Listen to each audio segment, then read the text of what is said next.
I never thought I'd be in a position where I'd have to change the locks on my own house to keep my sister out. But life has a way of throwing unexpected curveballs at you, especially when family is involved. Let me start from the beginning. I'm Emma, and I have an older sister named Sabrina. Growing up, Sabrina was always the golden child, the one who took risks, chased dreams, and supposedly knew how to live life to the fullest. She married young, had 2 beautiful daughters, and inherited our grandmother's house. I, on the other hand, took what my family called the safe route. I worked hard, saved money, and eventually bought my own house with a mortgage, using the $100,000 our grandmother left me as a down payment. "Emma, you're so boring," Sabrina would often say during our family gatherings. "All you do is work and pay bills. Where's your sense of adventure?" I'd just shrug it off. My house might not have been as impressive as her inherited property, but it was mine, and I was proud of it. I had my routine, my peace, and my independence.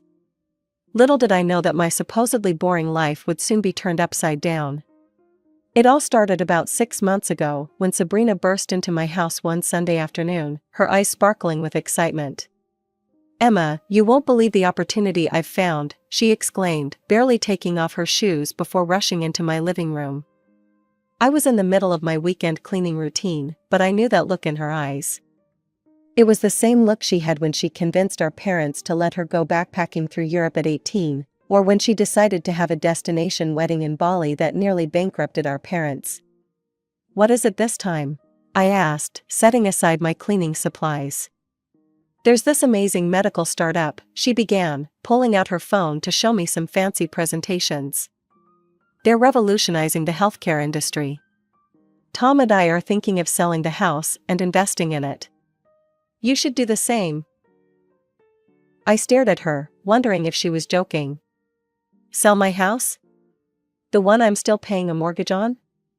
To invest in a startup? "Don't be such a scaredy cat," she rolled her eyes. "This is a guaranteed return. Triple the investment in just 1 year. You could buy an even bigger house after that." "Sabrina, I don't know anything about medical startups or investments," I tried to reason with her. "And I'm perfectly happy with my current house." She looked at me with that mixture of pity and disappointment I'd grown used to over the years. "This is why you'll always be stuck in the same place, Emma. You're afraid to take risks, to grow. You're just stagnant." The conversation quickly turned into an argument, with Sabrina calling me a loser for not jumping at this amazing opportunity. When I expressed concern about her risking her family's only home, especially with 2 young daughters to think about, she just laughed. The day after Sabrina's visit, I went to see our parents, hoping they might talk some sense into her. I should have known better. Mom was in the kitchen making her signature lasagna when I brought up the conversation with Sabrina. "Your sister told me about the investment opportunity," Mom said, not even looking up from her cooking. "I think you should seriously consider it, Emma." "Mom, she's talking about selling her house, her only house, and putting all that money into some startup we know nothing about." Mom put down her spatula and turned to face me, wearing that expression I'd seen countless times growing up, the one that said I was disappointing her yet again. "Why can't you be more like your sister?" she sighed. "Sabrina is always striving for self-development. She's not afraid to take risks. But you?" She shook her head. "You're just lazy, Emma. You don't want to change your life for the better." Over the next few weeks, I tried everything to convince Sabrina to reconsider. We had countless phone calls that all ended the same way. "Emma, this is my chance to get rich quickly," she'd say. "Stop being such a party pooper. This is a legitimate investment opportunity." "Have you even researched this company?" I asked during one of our calls. "Have you talked to a financial advisor?" But Sabrina wouldn't listen. She sold her house and invested most of the money in the medical startup. With what was left, she and Tom took their daughters to the Maldives, renting a house there while they waited for their dividends to roll in. The photos started flooding my phone almost immediately. Sabrina on pristine beaches, her daughters playing in crystal clear waters, sunset dinners by the ocean. Each picture came with a caption designed to twist the knife. Living my best life, while some people are too scared to chase their dreams. This could have been you, sis, if you weren't such a chicken. Another day in paradise, while the boring people stay home. Even our parents got in on it. During our weekly family dinners, they'd look at Sabrina's latest Instagram posts and sigh. You see, Emma, Dad would say. You could be there too if you weren't so careful all the time. Your sister really knows how to live, Mom would add. It's not too late to join her, you know. The investment opportunity is still open. I sat through these dinners, quietly eating my food while they browsed through Sabrina's photos and talked about her courage and vision. Sometimes I wondered if I was the crazy one for not seeing this amazing opportunity they were all so excited about. But deep in my gut, something told me this was all too good to be true. 6 months passed, and the photos from the Maldives stopped coming. At first, I thought maybe Sabrina had finally grown tired of trying to make me jealous. Then one morning, I saw the headlines. Medical startup exposed as massive fraud scheme. Thousands of investors lose everything in healthcare scam. Startup founders flee country amid fraud investigation. My hands shook as I read the articles. The company Sabrina had invested in, had gambled her entire future on, was nothing but an elaborate scam. All that money, our grandmother's house, everything was gone. I tried calling Sabrina, but her phone was off. Tom's too. Finally, after 3 days of silence, I got a text from Mom, your sister's coming home. They arrived at our parents' house, looking nothing like the carefree family from those beach photos. Sabrina's designer clothes were replaced with wrinkled travel wear, and the girls looked exhausted. They'd spent every last penny they had from the house sale trying to maintain their lifestyle in the Maldives, believing until the very end that their investment would pay off. 2 weeks later, Mom called me. Her voice sounded strained, different from the proud tone she'd used when bragging about Sabrina's brave investment. Emma, we need to talk, she said. Can you come over? When I arrived, the house was chaos. Toys scattered everywhere, suitcases still half unpacked in corners, and the sound of my nieces running around upstairs. Mom looked exhausted, with dark circles under her eyes. I can't do this anymore, she confessed, slumping into a kitchen chair. Our house is too small for all of us. I haven't had a proper night's sleep in 2 weeks, and I'm constantly cooking and cleaning. Dad sat beside her, looking equally worn out. Emma, we hate to ask this, but you have that big house. Before they could finish, Sabrina came into the kitchen. Her eyes were red and puffy from crying. Gone was the confident sister who'd mocked my boring life choices. In her place stood someone I barely recognized. Please, Emma, she sobbed, grabbing my hands. Just for 3 months. That's all we need. Tom and I will find jobs, save up for a place of our own. I promise we won't stay longer than that. I looked at my sister, really looked at her. The designer clothes and expensive jewelry were gone. So was that smug smile she'd worn in all those beach photos. Her daughters peeked around the doorframe, quiet and uncertain, so different from their usual bubbly selves. 3 months, I finally said, my voice firm. Not a day more. And I mean it, Sabrina. Thank you, she threw her arms around me. I promise we'll have everything figured out by then. You won't regret this.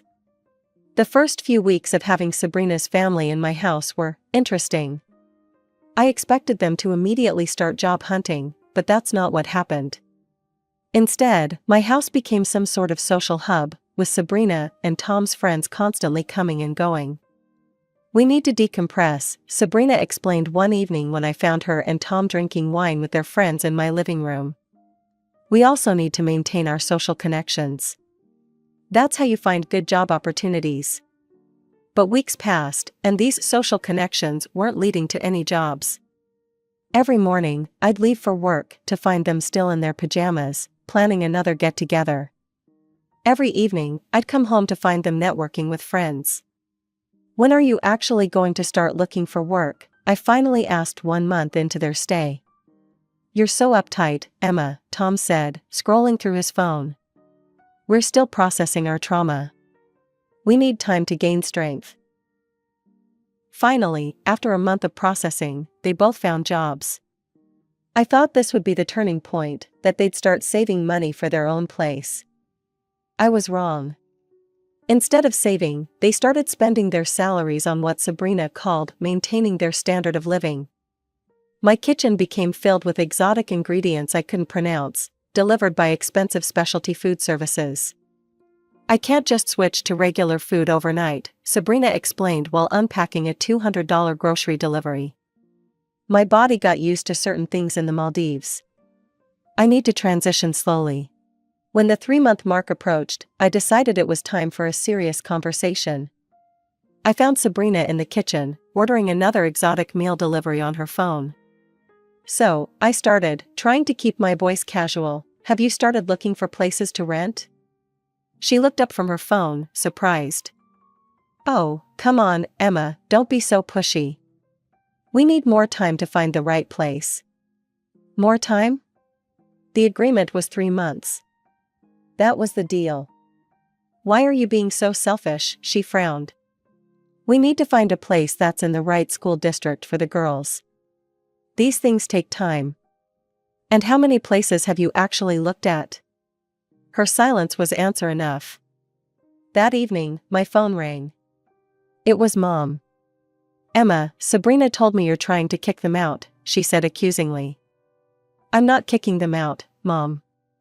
The agreement was 3 months. It's been 3 months. She has small children, Emma. You can't just send them out on the street. What kind of sister are you? I closed my eyes, feeling a headache coming on. Fine, I said finally. 3 more months. But that's it. This is the last extension they're getting. You're doing the right thing, Mom said, her voice softening. They're family, after all. Family. That word was starting to feel more like a burden than a blessing. As I hung up the phone, I couldn't shake the feeling that I'd just made a huge mistake.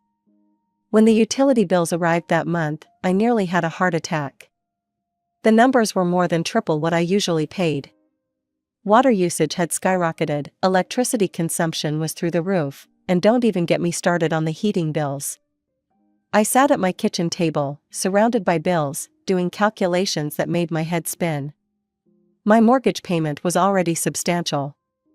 I'd put down $100,000 from my grandmother's inheritance as a down payment, but the monthly payments were still significant. Now, with 4 additional people in the house, my utilities had become another massive expense, one I hadn't planned for. Sabrina, I called out one evening, bills in hand. We need to talk about these. She glanced at the papers, then back at her phone. Oh, those look high. They are high, very high. I think it's reasonable that you and Tom help with them, considering you're both working now. She looked at me as if I'd suggested she give up oxygen. Emma, we're trying to save money for our own place, remember? We can't afford to pay bills right now. Besides, everything will work out. Stop worrying so much. But I had plenty to worry about. On top of the financial strain, I'd somehow become an unpaid babysitter. Every weekday followed the same exhausting routine. Our parents would pick up the girls from school and watch them until I finished work. Then, instead of going home to relax, I'd drive to our parents' house to collect my nieces. I'd take them back to my house, help them with homework, make dinner, and wait. And wait. And wait. Sabrina and Tom were supposed to be home by 6 p.m., but they rarely arrived before 9 p.m. Sorry we're late, Sabrina would breeze in, looking far too put together for someone who'd supposedly been stuck at work. The meeting ran long. I understood perfectly when I saw the Instagram stories their friends posted, happy hour drinks, dinner gatherings, social events, all featuring my sister and her husband, while I sat at home watching their children. One particularly late night, after they'd finally returned home and the girls were asleep, I confronted Sabrina again about their plans to move out. The deadline for this extended stay is coming up, I reminded her. Have you started looking for places? She waved her hand dismissively. Everything will be fine, Emma. You really need to stop stressing about everything. That's not an answer, Sabrina. Are you even saving any money? Of course we are, she said, but wouldn't meet my eyes. Just trust me, okay? When have I ever let you down? I bit my tongue to keep from listing all the times she had, in fact, let me down. Instead, I watched her disappear upstairs to her room, my guest room, in my house that I was paying for, while I sat surrounded by bills I couldn't afford and a growing resentment I couldn't contain. 6 months. It had been 6 months of mounting bills, endless babysitting, and watching my sister and her husband treat my house like their personal resort. I decided it was time for one final conversation. I called them both into the living room one evening after the girls had gone to bed. We need to talk, I said, sitting across from them. Next week marks exactly 6 months since you moved in. As we agreed, that's when you need to move out. I expected protests, explanations, maybe even promises to start looking for a place immediately. What I didn't expect was laughter. Sabrina actually laughed. Move out, she said, still chuckling. Oh, Emma, you can't be serious. I'm completely serious. The agreement was 6 months. That was already double the original time we discussed. Sabrina exchanged an amused look with Tom before turning back to me. But why would we move? The girls love it here, we're all settled in, and let's be honest, this is good for you too. Good for me? I couldn't believe what I was hearing. Of course. Think about it, Emma. You're getting real-life experience in taking care of a family. It's perfect practice for when you finally settle down and have kids of your own. You should be thanking us, really. I sat there, stunned into silence, as Tom nodded in agreement. Plus, he added, spreading his arms wide, this is a wonderful house for a large family. There's plenty of room for all of us. No point in having all this space just for one person, right? They continued talking, making plans about future room arrangements and discussing how we could optimize the space better, but I'd stopped listening. In that moment, I realized something that should have been obvious from the start: they had never intended to leave. All the delays, the excuses, the promises, they had been playing me this whole time. I nodded along with whatever they were saying, letting them think they'd won. But inside my head, a plan was already forming. The next morning, I called my office and scheduled a vacation day for the following week. Then I started researching locksmiths. 7 days later, I woke up early and got dressed as if I was going to work. I waited until Sabrina and Tom had left for their jobs, then sprang into action. The locksmith arrived at 9 a.m. sharp. While he worked on the locks, I started on the bedrooms. 6 months of their lives had spread through my house like an invasive species, but I was determined to root it all out. I worked methodically, room by room, packing their clothes, books, toys, and all their belongings into cardboard boxes. Their expensive organic groceries went into separate boxes. Their toiletries were carefully wrapped and packed. The girls' toys and school supplies were organized and labeled. I was angry, yes, but I wasn't going to be cruel about it. By early afternoon, the locksmith had finished installing the new locks, and I'd filled my garage with neatly stacked boxes, containing every trace of their presence in my house. I stood in my newly emptied guest rooms, looking at the bare mattresses and empty closets, feeling a strange mixture of guilt and relief. As evening approached, my phone started buzzing with calls from Mom. I watched it ring and ring, each time her name flashing on the screen. I didn't answer. Then the texts started coming. Emma, where are you? The girls are waiting. Emma, this isn't funny. Come get the children now. Emma, answer your phone. I turned my phone to silent and waited. Around 9:30 p.m., I heard them pull up in the driveway. There was the usual sound of car doors slamming, children chattering, then the unexpected jingle of keys against new locks. The confusion started first. I could hear them trying different keys, probably thinking they weren't putting them in correctly. Then came Tom's voice, "What the hell?" The knocking started softly at first, then grew louder. "Emma," Sabrina's voice rang out. "The keys aren't working. Let us in." I walked to the door, but didn't open it. "The keys aren't working, because I changed the locks." There was a moment of stunned silence, then explosion. "You what?" Sabrina screamed. "Open this door right now." "No," I said firmly, "I'm done. I'm done paying double utilities. I'm done being your unpaid babysitter. I'm done watching you waste money while living rent-free in my house." I heard the girls starting to cry, and Sabrina immediately used that to her advantage. She brought them closer to the door, their sobs clearly audible. "Listen to them, Emma. Look what you're doing to your own nieces. How can you be so heartless? Don't you dare use your children as emotional blackmail," I said, my voice shaking with anger. "If you cared about their stability, you wouldn't have gambled away their home on a get-rich-quick scheme. You wouldn't have spent 6 months avoiding responsibility while I cleaned up your mess." "Just let us in," Sabrina pleaded, changing tactics. "We can talk about this." "There's nothing to talk about. Your things are packed in boxes in the garage. You can take them now." "You had no right," Tom shouted. "I had every right. This is my house, the house I pay for, the house you've been living in for free while lying to my face about finding your own place." They stood outside for another 20 minutes, alternating between threats, pleading, and insults. Finally, I heard them moving toward the garage.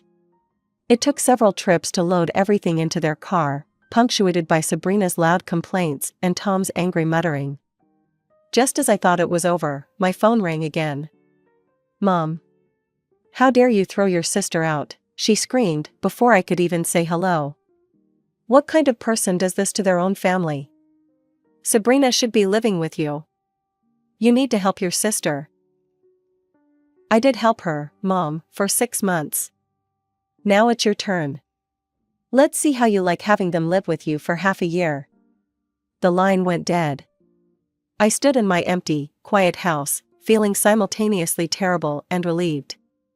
I knew this wasn't over, not by a long shot, but for the first time in 6 months, I could breathe freely in my own home. The aftermath of that night was exactly what I expected. Within days, my phone was flooded with messages and calls from relatives I hadn't heard from in years. Apparently, Mom had been busy spreading her version of events. At first, I tried to explain my side of the story. I spent hours on the phone with aunts, uncles, and cousins, detailing the 6 months of financial strain, the broken promises, the constant babysitting. But it was like talking to a wall. They'd already made up their minds, based on Mom's narrative of the cruel sister who threw her family out on the street. Eventually, I stopped trying to defend myself. Let them think what they wanted. I had my peace back, and that was worth more than their approval. Then, about a month after everything happened, my friend Rachel called with some interesting news. "You're not going to believe this," she said, trying to contain her laughter. "Your parents kicked Sabrina out. Apparently, your mom couldn't handle it anymore. Said something about them treating her house like a hotel and never helping with anything." Sound familiar? I couldn't help but laugh. 6 months I'd dealt with it, and my parents couldn't even make it through one. But the real kicker came a few weeks later when my cousin Jessica reached out. She'd always been the family gossip, but for once I was grateful for her tendency to share everything she heard. "Emma, you need to hear this," she said.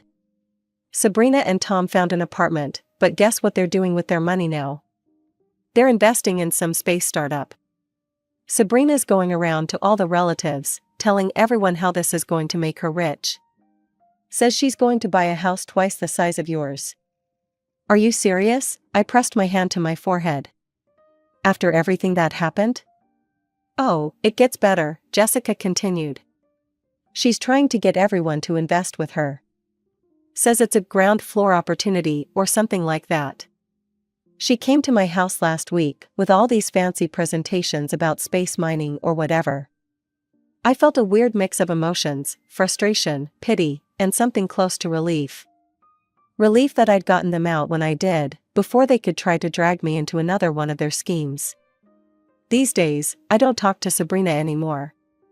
Sometimes I miss my nieces, but I know this distance is necessary. I see their photos on social media sometimes, Sabrina still posting about their exciting investment opportunities and upcoming wealth. I hope she'll figure things out eventually, but I'm done trying to save her from herself. As for Mom, we haven't spoken since that night. But through the family grapevine, thank you again, Jessica, I heard she's been singing a different tune lately. Your mom was at Aunt Linda's last week, Jessica told me. She actually defended you. Said she finally understands why you did what you did. Apparently, living with Sabrina opened her eyes to how difficult it is to share your space with people who don't respect your boundaries. I just smiled when I heard that. Sometimes people need to experience something themselves before they can understand your perspective. Mom might come around eventually, and if she does, I'll be here. But this time it'll be on my terms.